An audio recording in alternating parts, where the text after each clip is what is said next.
오늘 영상의 제목은 가난한 사람에서 부자가 되는 법입니다. 하지만 저는 오늘 단순히 돈을 많이 버는 기술이 아니라 미국에 살고 있는 우리 교포들의 현실 속에서 어떻게 생각과 습관을 바꾸면 인생의 방향이 달라지는지 이야기해 보려고 합니다. 뉴욕에서 사는 한 교민을 떠올려 보겠습니다. 맨해튼이든 퀸즈든 집세는 계속 오르고 물가는 부담스럽습니다. 열심히 일하지만 통장 잔고는 늘 비슷합니다. 또 LA에 사는 한인분을 떠올려 보세요. 오렌지 카운티에서 사업을 하든 직장 생활을 하든 생활비와 보험료, 세금까지 내고 나면 남는 게 많지 않습니다. 두 도시 모두 기회는 많지만 동시에 비용도 높은 곳입니다. 이런 환경에서 가난한 사람에서 부자가 된다는 건 단순히 더 많이 일하라는 말로는 해결되지 않습니다. 제가 오늘 말씀드리고 싶은 첫 번째 핵심은 가난은 통장에서 시작되지 않고 머릿속에서 시작된다는 점입니다. 같은 뉴욕에서 같은 연봉을 받는 두 사람이 몇 년 뒤 전혀 다른 삶을 살게 되는 이유는 월급 액수보다 생각의 구조에 있습니다. 한 사람은 여긴 너무 비싸서 어쩔 수 없어라고 말하고, 다른 한 사람은 이 환경에서 내가 만들 수 있는 기회는 뭐지? 라고 묻습니다. 질문이 다르면 선택이 달라지고 선택이 다르면 결과가 달라집니다. 많은 분들이 돈을 벌고 싶어 하면서도 마음 한쪽에서는 돈을 부정적으로 봅니다. 돈은 탐욕의 상징이라고 여기거나 돈 많은 사람은 뭔가 부정한 방법을 썼을 거라고 단정합니다. 이런 감정이 깔려 있으면 돈과 건강한 관계를 맺기 어렵습니다. 하지만 돈은 감정이 없습니다. 돈은 단지 가치를 교환하는 도구입니다. 뉴욕에서 누군가의 시간을 아껴주는 서비스를 만들면, LA에서 누군가의 문제를 해결해주는 사업을 하면 돈은 그 가치의 결과로 따라옵니다. 그래서 질문은 이것입니다.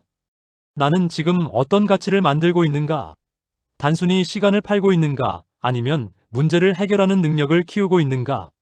미국에 사는 교포들에게 특히 중요한 건 노동소득과 자산소득의 차이를 이해하는 것입니다. 뉴욕에서 하루 10시간씩 일해도, LA에서 2개의 잡을 뛰어도 내 몸이 멈추면 소득도 멈춥니다. 이것이 노동소득의 한계입니다. 반면 자산은 내가 일하지 않는 시간에도 나를 위해 일합니다. 작은 투자 계좌일 수도 있고, 렌트 수입일 수도 있고, 유튜브나 디지털 콘텐츠처럼 한번 만들어 놓으면 계속 수익을 내는 구조일 수도 있습니다. 처음에는 아주 작게 시작합니다. 월급의 10%를 자동이체로 떼어놓는 것부터 시작할 수 있습니다. 뉴욕에서 렌트비 내고 나면 빠듯하다고 느껴질 수 있습니다. LA에서 아이들 학비와 보험료를 내고 나면 여유가 없다고 생각할 수 있습니다. 하지만 남는 돈을 저축하겠다는 생각으로는 절대 자산이 쌓이지 않습니다. 먼저 떼어놓고 남은 돈으로 생활하는 구조를 만들어야 합니다. 이것은 의지의 문제가 아니라 시스템의 문제입니다. 그리고 자산을 만드는 힘은 거창한 한방이 아니라 복리에서 나옵니다. 매달 적은 돈이라도 투자하고 매일 30분이라도 공부하고 매년 하나의 새로운 수입원을 실험해보는 것. 이 작은 반복이 시간이 지나면 눈에 띄는 차이를 만듭니다. 뉴욕에서 5년을 그냥 흘려보낸 사람과 같은 5년 동안 꾸준히 자산을 쌓은 사람의 격차는 생각보다 큽니다. LA에서도 마찬가지입니다. 같은 도시, 같은 환경에서도 방향이 다르면 결과는 완전히 달라집니다. 여기서 중요한 건 기준입니다. 이 정도면 됐지라는 마음이 나를 묶어둡니다. 부자가 되고 싶다고 말하면서도 소비 습관은 그대로이고, 공부 시간은 늘 미루고, 투자 결정을 두려워한다면 삶은 바뀌지 않습니다.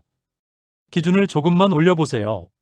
매달 한 번은 재무 상태를 점검하겠다고 스스로와 약속하세요. 매일 20분에서 30분은 경제 뉴스나 투자 공부에 쓰겠다고 정해보세요. 이 작은 기준 상승이 인생의 방향을 바꿉니다. 또 하나 중요한 건 불편함을 대하는 태도입니다. 많은 교포분들이 안정적인 직장이나 현재 사업에 안주합니다. 물론 안정은 중요합니다. 하지만 성장은 항상 약간의 불편함을 동반합니다. 영어로 네트워킹 모임에 나가는 것, 새로운 투자에 소액이라도 도전해보는 것, 온라인 비즈니스를 실험해보는 것. 이런 시도는 두렵고 어색합니다. 그러나 바로 그 불편함 속에 기회가 있습니다.